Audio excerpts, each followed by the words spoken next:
할렐루야. 주님의 은혜가 오늘도 여러분 삶 가운데 가득하시기를 주의 이름으로 축원을 드립니다.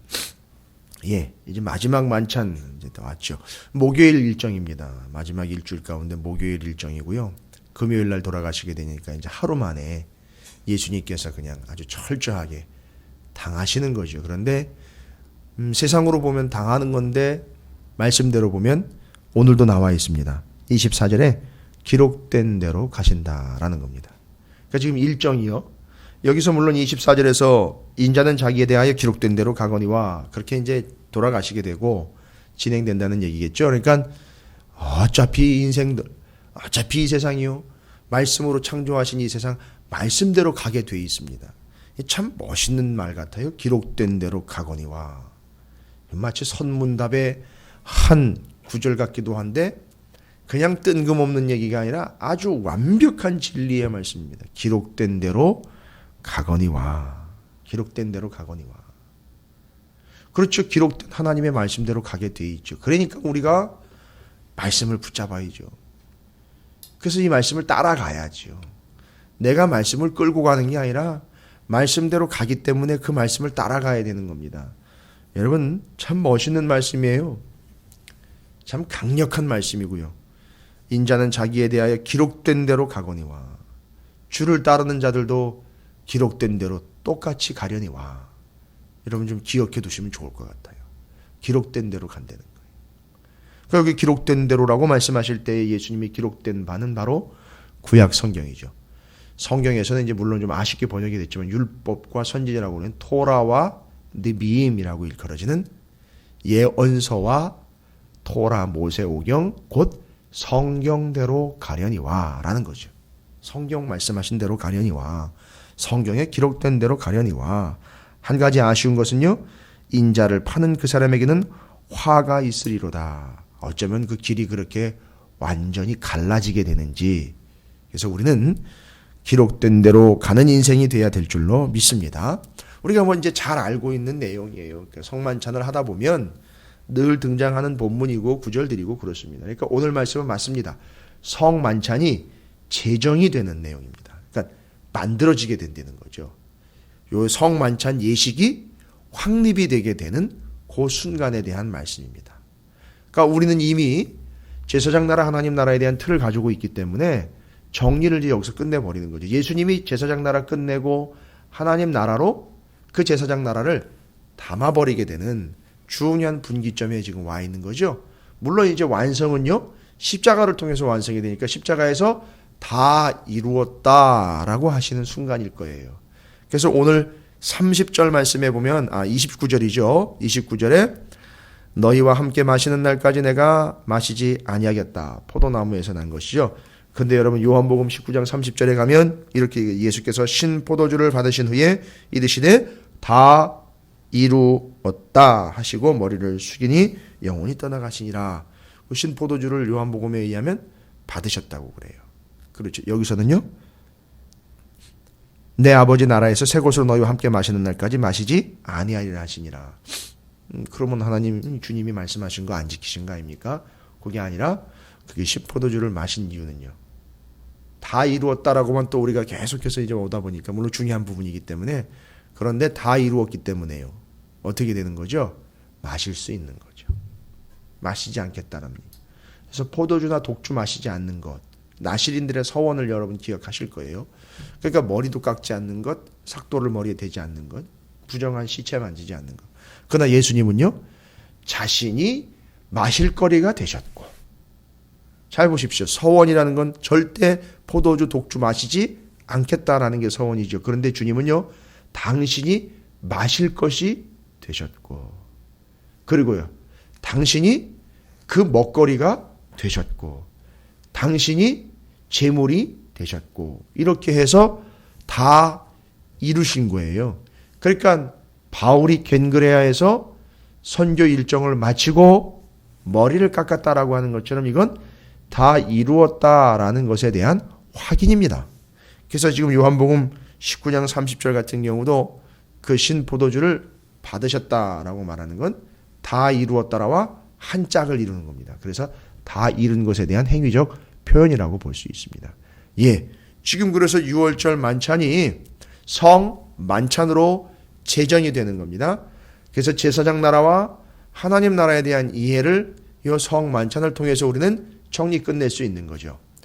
그래서 오늘 본문의 구조를 보면은요, 내용은 한 맥이지만 중간에 생뚱맞게 21절부터 25절까지가 끼어들어가 있는 것 같잖아요.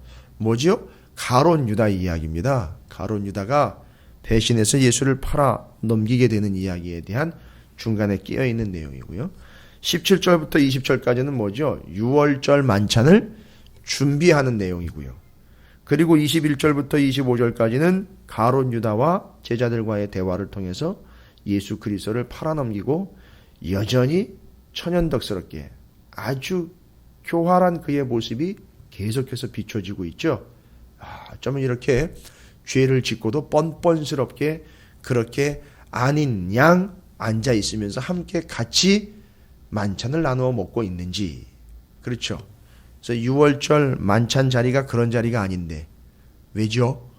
유월절 어린 양으로 시작된 첫 출애굽 당시의 유월절 만찬을 생각하면 죄송합니다만 표현상 이런 인간은 거기 앉아 있으면 안 되는 거죠. 절대 어울리지 않는 거죠. 자, 어떻게 보면은요, 중간에 끼어 있는 듯한 바로 이 가룟 유다의 모습이 우리의 모습이고요. 그래서 주님이 십자가에서 하나님의 어린 양으로 돌아가실 수밖에 없는 거죠. 아주 필연적인 걸 지금 설명을 하고 있는 겁니다. 가장 가까운 데 있었던 가룟 유다라는 인물로 통해서 왜 예수님은 돌아가실 수밖에 없는가? 왜 유월절 어린 양처럼 하나님의 어린 양으로 십자가 위에서 피를 흘리면서 유월절 그때 죽었던 어린 양처럼 그렇게 돌아가셔야 되는가? 그건 단순히 인류의 죄 때문이다. 명확한 얘기긴 하지만 그렇게 그냥 누가 하는 이야기 반복하듯 리바이벌 한다고 되는 일이 아니라 바로 그 죄의 값을 위하여 유월절 어린 양의 피를 빼서 최대한 다 빼서 그걸 발라야지만 그것이 우리 죄 죽을 수밖에 없는 상황과 현실 속에서 하나님의 죽음의 사자가 그걸 보고 넘어가서 살 수 있는 이유와 근거가 되는 것을 출애굽기에 유월절 저녁 만찬 때에 일어났던 일들과 함께 지금은 마지막 유월절 만찬으로 이제는 더 이상 유월절 만찬이 아닌 성 만찬으로 예수 그리스도의 피와 살을 먹고 마심으로 구원받았다라는 걸 잊지 않고 기억하게 되는 것에 대한 분명한 뜻을 펼쳐주시고 있습니다. 그래서 17절부터 20절, 21절부터 25절, 26절부터 30절까지가 나눠지고 있습니다. 앞부분에서는요, 유월절 준비입니다. 중간에서는요, 가룟 유다 같은 아주 패역한 인간의 모습이 소개가 되고 있죠. 그 다음에는요, 성만찬을 이제 유월절 만찬에서 성만찬으로 확정을 해버리십니다. 요게 요 본문의 구조입니다. 가운데 끼어 들어가 있는 거는요, 가룟 유다의 패역함을 소개하려고 하는 게 아니라 바로 이게 우리의 모습이니 그것 때문에 예수 그리스도께서는 십자가에 달려 돌아가셔서 십자가의 유월절 어린 양이신 하나님의 어린 양 예수 그리스도께서 하나님의 나라에 하나님의 어린 양으로서 돌아가셔야 되는 것 확립해내는 겁니다. 이제 정리 끝나는 거지. 그러면 이 본문이 제사장 나라와 하나님 나라를 극명하게 대조가 아니라 두 개념이 하나로 이제 완성이 되게 되는 것을 우리는 볼 수 있습니다. 그래서 이 본문을 통해서 제사장 나라 5개 정리하고요, 하나님 나라 5개 다시 한번 정리해 봅니다.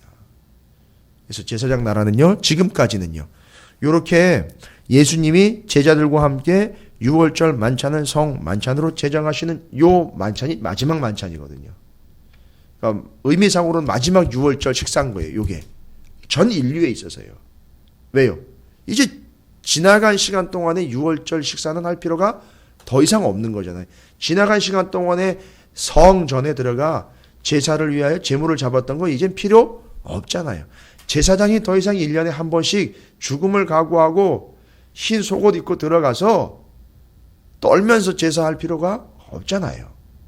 그러니까 이제 더 이상 이런 식사 필요 없는 겁니다. 뭐를요? 예수 그리스도의 살과 피를 먹고 마심으로 내가 구원받았다라는 것만 기억하면 되는 거거든요.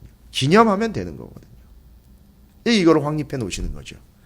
그래서 그 세 개의 본문 구조를 통해서 전후 가운데로 우리가 이제 정리하면 되는 겁니다. 그래서 가운데는요, 그게 필요한 이유예요. 그죠? 앞부분은요, 그걸 준비하신 것이고요. 뒷부분은 확립하신 겁니다. 그래서 다섯 가지, 뭐 우리는 다 알고 있는 바니까 정리를 한번 해보겠습니다. 6월절 어린 양으로 시작된 나라, 제사장 나라죠. 제사장 나라에 대해서 또 한 가지, 하나님의 용서가 있는 나라고, 또한 이웃 사이에 나눔이 있는 나라고. 우리가 참 요즘에 룻기로 은혜를 많이 받고 있는데, 바로 그 룻기 같은 경우가 이웃 사이에 나눔이 있게 된 이유가 레위기의 말씀, 하나님의 법이 철저하게 지켜지는 제사장 나라의 법 때문에 굶어 죽지 않는 사람들이 생기게 되는 거죠. 그게 그 하나님 나라의 제사장 나라의 법 때문이 되는 겁니다. 또한 민족 사이에 평화가 있는 나라. 뭘까요? 하나님의 마음, 열방을 향한 꿈, 세계 선교의 꿈, 제사장 나라란 말이죠. 세계 선교의 꿈이지 세계 정복의 꿈이 아니라는 겁니다. 이게 민족 사이의 평화입니다. 그 다음에는요, 장자와 성전으로 6월절 어린 양 때문에 살아났던 그 장자들, 그들을 대신해 레위인들. 그래서 약 한 2만 2천 마리 정도가 출애굽 당시에 잡혀졌던 거 기억나실 겁니다. 왜일까요? 정확하게 2만 2천 마리라고 소개는 안 돼 있지만 추정 가능한 거는요, 나중에 민수기에 와서 장자들을 계수를 해보니 그 정도 숫자가 되는 거죠. 그렇죠. 그래서 장자, 그들을 대신해서 살려줬으니 살려준 목숨 값을 해야 되지 않습니까? 장자들은요. 그럼 죄다 어떻게 해야 됩니까? 하나님을 위하여 바쳐진 존재가 되어야 되는데 대신하여 레위인들이 드려지게 됐죠. 그래서 이제는요, 바로 그 장자와 거기서 재물을 잡아서 용서함을 얻는 성전으로 이끌림을 받는 나라가 지금까지의 성 만찬이 아닌 6월절 식사를 했던 그 시대라면, 이제 이후로는요, 성 만찬을 통해서 예수 그리스도의 죽으심을 기념하고 구원을 기념하게 되는 우리의 영혼들은 하나님의 나라를 살아가게 되니, 그 나라는요, 하나님의 어린 양으로 시작된 나라죠. 보라, 세상 죄를 지고 가는 하나님의 어린 양이로다. 세례 요한이요, 정확하게 간파를 해냈죠. 세례 요한을 예수님 오실 때까지의 마지막 예언자라고 하잖아요. 최종적 예언자라고 하죠. 예언자가 선포했어요. 봐라, 하나님의 어린 양이다. 뭘 모르면 이 표현은 못 나오죠. 6월절 어린 양을 모르면 이 표현은 나올 수가 없습니다. 그래서 하나님의 어린 양이로다. 그래서 하나님의 어린 양으로 시작된 나라, 이제는요, 하나님을 아버지라 부를 수 있는 나라인 겁니다. 이제는 완벽하게 그 족보에 편입이 되어버린 거죠. 구원받은 자로서. 누구요? 맏아들이신 예수 그리스도와 형제가 되었고, 그 아버지 되신 하나님의 자녀가 되었습니다. 그 다음에는요, 한 영혼이 천하보다 귀한 나라입니다. 바로 그 한 영혼 때문에 예수님이 돌아가셨으니까요. 그리고 이 나라는요, 십자가로 완성이 된 나라예요. 때문에 십자가에서, 십자가를 통하여 십자가로 완성된 나라, 하나님의 나라입니다. 그리고 12지파 성전 이스라엘로 구약의 제사장 나라가 정리가 됐다면 12지파 이스라엘이지 않습니까? 그리고 그 지파의 대표격으로 레위 지파, 그것이 장자의 개념. 그러면요, 신약의 하나님 나라는 12제자 교회로 이끌림을 받는 나라. 이게 지금 우리는 하나님 나라인 거예요. 그러나 이제 제사장 나라 같은 경우는요, 제사장이 많은 부분을 리드해 가죠. 그리고 우리는 하나님의 백성 되는 것에 대해 관심이 많죠. 그런데 이제 하나님 나라에서는요, 하나님의 통치의 개념이 강합니다. 그래서 예수님을 만왕의 왕, 만주의 주로 우리 가운데 오셔서 하나님 나라를 살아가는 우리는 그 이전보다 더 강력하게 하나님의 명령과 권위에 절대 순복하며 살아가게 되는 나라. 이게 하나님 나라입니다. 그래서 모든 교회와 그리스도인 된 성도들은 반드시입니다. 예외 없이 무조건 그 구원을 기억하고 기념할 뿐만 아니라 그 구원자 되신 하나님의 명령에 절대 복종해야 된다는 거죠. 그래서 그걸 자꾸 기록된 바로 자꾸 얘기하셨어요. 기록된 바로. 생각하는 바나 느낌 받은 바나 필 받은 바가 아니라 기록된 바대로 살라는 거죠. 기록된 바대로 오신 예수 그리스도처럼요. 자, 이게 오늘 마지막 만찬인 성만찬이 6월절 저녁 식사가 성만찬으로 확립이 되는 거죠. 그래서 6월절 만찬이 성만찬 되죠. 6월절 어린 양이 하나님의 어린 양 예수 그리스도인 거죠. 이게 6월절이면 옛 언약 구약이겠죠. 지금은요 새 언약 신약이 된 거죠. 그렇죠. 기억과 기념해야 되는 거죠. 지금은요 구원에 대한 확증을 이걸 통해서 가는 거죠. 12지파 이스라엘이면 12제자 교회가 되는 거죠. 애굽 중에서 이스라엘 순종한 자들만 구원을 얻었다면 지금은요 예수 그리스도를 믿는 자 모두 구원을 얻음. 이게 6월절 성 만찬으로 제정된 구원의 중요한 도식이다라고 볼 수 있습니다. 이게 우리가 가지고 있는 의미입니다. 가운데 토막이라고 걸어지고 있는 21절부터 25절까지 가룟 유다의 아주 교묘하고도 교활하고도 패역한 모습을 잠깐만 보겠습니다. 왜요? 그 모습이 예수 그리스도께서 죽으실 수밖에 없는 이유이기 때문에 그렇습니다. 그들이 먹을 때에 이르되 내가 진실로 너희에게 이르노니 너희 중에 한 사람이 나를 팔리라 하시니. 예. 그들이 몹시 근심하여 각각 여쭈오되 주여 나는 아니지요. 대답하여 이르시되 나와 함께 그릇에 손을 넣는 그가 나를 팔리라. 인자는 자기에 대하여 기록된 대로 가거니와 인자를 파는 그 사람에게는 화가 있으리로다. 주님 분명히 기회를 주신 거예요. 이건 이 나쁜 놈 이렇게 지적을 하고 있는 게 아니라 분명히 기회를 주신 거예요. 이거 말고도 또 다른 기회를 주셨어요. 가룟 유다에게 지금 기회가 가고 있는 겁니다. 인자를 파는 그 사람에게 화가 있으니 그 사람은 차라리 태어나지 아니하였더라면 제게 좋을 뻔하였느니라. 가슴이 무너집니다. 태어나지 않았더라면. 욥이나 인생에서 고통을 당하고 있는 사람들이 자기 스스로를 자기가 당하고 있는 고통이 너무 힘드니까 스스로의 처지를 이렇게 강력하게 표현할 때 차라리 내가 어머니 뱃속에서 태어나지 않았더라면 이렇게 표현한 건 우리가 들어봤어요. 그렇죠. 그런데 창조주인 주님이 그 사람을 보고 차라리 그는 태어나지 않은 게 어떻게 더 좋았을 뻔했다. 이 너무 가슴 아픈 거죠. 너무 가슴 아픈 거예요. 그리고 그렇게 기회를 줬음에도 불구하고 가룟 유다가 반응을 보입니다. 예수를 파는 유다가 대답하여 이르되 라삐요 나는 아니지요. 요즘 아이들 말마다 아주 쇼를 하고 있습니다. 얼마나 교활하고 패역한지 끝까지 자신의 간구함을 속이려고. 그리고 이제 더 심각한 건 바로 주님을 부르는 호칭이에요. 마태복음에서는 다른 제자들이 전혀 예수님을 부를 때 랍비라는 표현을 쓰지 않습니다. 근데 이 가룟 유다는요 마지막 순간까지 예수님에 대해서 랍비여 라고 표현을 하는 거예요. 그러니까 지금 3년 내내 따라다녔어도 가룟 유다는 계속 이런 식으로 신앙생활을 해왔던 겁니다. 주님을 그냥 계속 랍비로 따라왔던 거예요.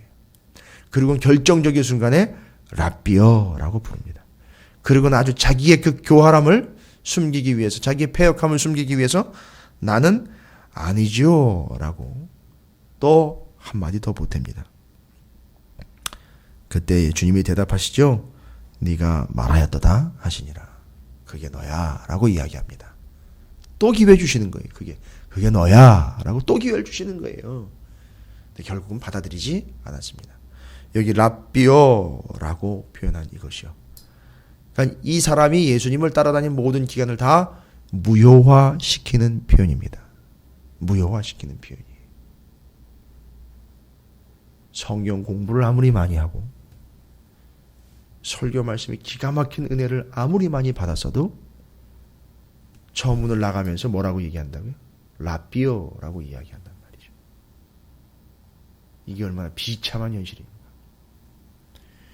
그가 가룟 유다였습니다. 그리고 그 모습이 그가 죽을 수밖에 없는 이유다라고 이야기하지 말고요. 혹여나 우리 속에서 보여지게 될 인류의 모습이 아닐까 한번 돌아보면서 겸허하게 우리가 우리를 돌아보고 바로 그런 죄인들 때문에 예수님의 죽음이 필요했다라는 것. 가룟 유다 때문에 돌아가셨다 이러지 말고요.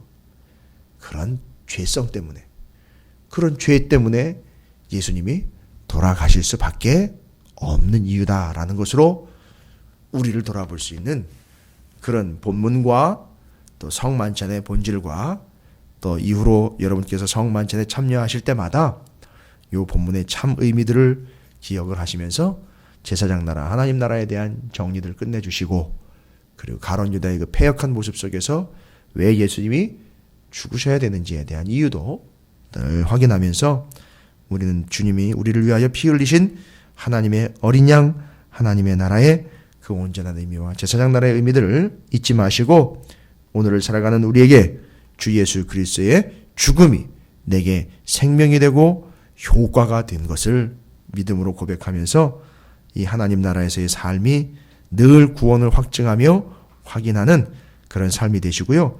특히 이 가룟 유다처럼 예수님을 랍비여라고 그렇게 부르는 망발, 속에 있는 것 그대로 여지없이 여과 없이 드러나게 되는 그런 비참한 신세가 되지 아니하도록 우리가 기록된 바대로 오신 예수 그리스도를 제대로 알고 제대로 믿는, 그리고 순종하며 따르는 구원의 확증을 가진 우리 모두가 되기를 주님의 이름으로 축원을 드립니다.